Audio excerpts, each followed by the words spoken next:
লেগেছে দোল কাশবনে, আগমনীর আগামের ছোঁয়া লেগেছে আকাশে বাতাসে।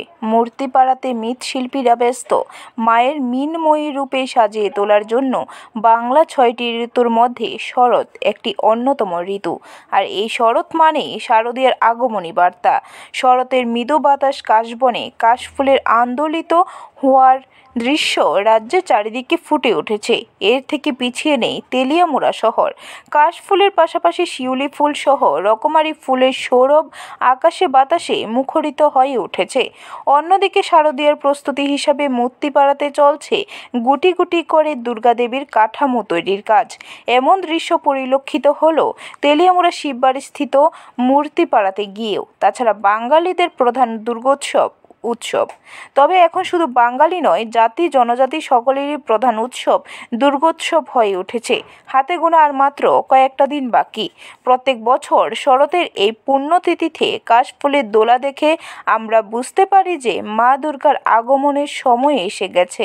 মূলত এই কাশফুলের দোলায় মন মুখরিত এবং মুগ্ধ হয়ে যায়। প্রত্যেক বছর এই সময়ে বিশেষ করে গ্রামাঞ্চলে কাশফুলের আনাগোনা পরিলক্ষিত হয়। কাশফুলই জানিয়ে দেয় দেবী পক্ষের সূচনা হতে চলেছে এবং দুর্গাপুজোর এক অনাবিল আনন্দে মেতে ওঠে শহর থেকে গ্রাম সকল অংশের জনগণ। আর হাতে গোনা কয়েকটা দিন পরই দেবী পক্ষের সূচনা হতে চলেছে। প্রতি বছর এই দুর্গাপুজোর প্রাক মুহূর্তে শহর থেকে গ্রাম প্রত্যেকটা জায়গায় সকল অংশের মানুষের মধ্যে অনাবিল আনন্দ পরিলক্ষিত হয়। তাই তো কুমোরপাড়ায় শুরু হয়ে গেছে ব্যস্ততা। এমনই দৃশ্য পরিলক্ষিত হয় তেলিয়ামুড়ার নেতাজিনগর এলাকায় মায়ের প্রতিমা তৈরিতে ব্যস্ত এক শিল্পী দীপক দেবনাথ জানান, অন্যান্য বছরের তুলনায় এই বছর প্রতিমা পেয়েছেন বেশি, তবে বন্যার কারণে দামের ক্ষেত্রে অনেকটা ছাড়ও দিয়েছেন। এরপরেও প্রতিমা দিয়ে লাভবান হবেন বলেও জানান তিনি।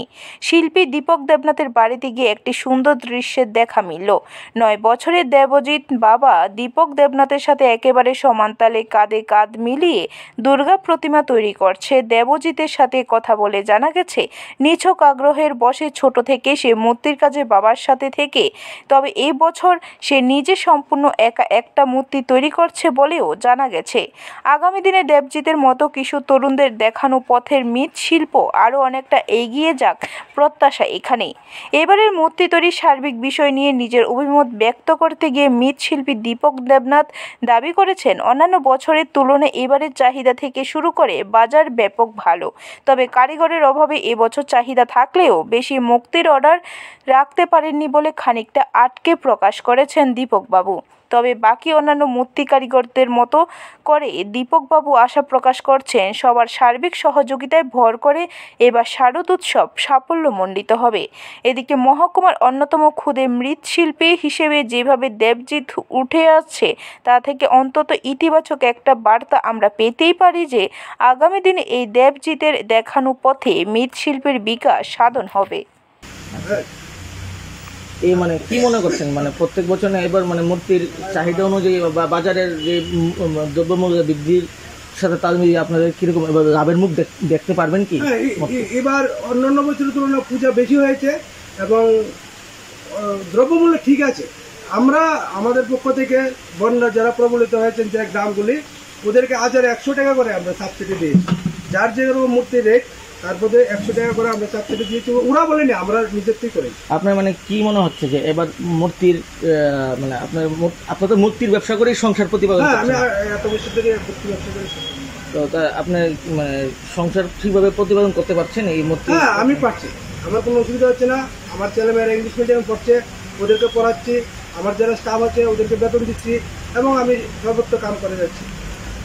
এই বছর আপনার মূর্তির চাহিদা? হ্যাঁ, গেছেবারের তুলনা, গেছেবারও 12টা বেরিয়েছিলাম, এবার একটা বড় মূর্তি আছে তাই 10টা রয়েছি। কিন্তু ভালো হয়েছে, বেশি মূর্তি হয়েছে এবং রেটও ভালো হয়েছে। ব্যুরো রিপোর্ট, খবর ত্রিপুরা।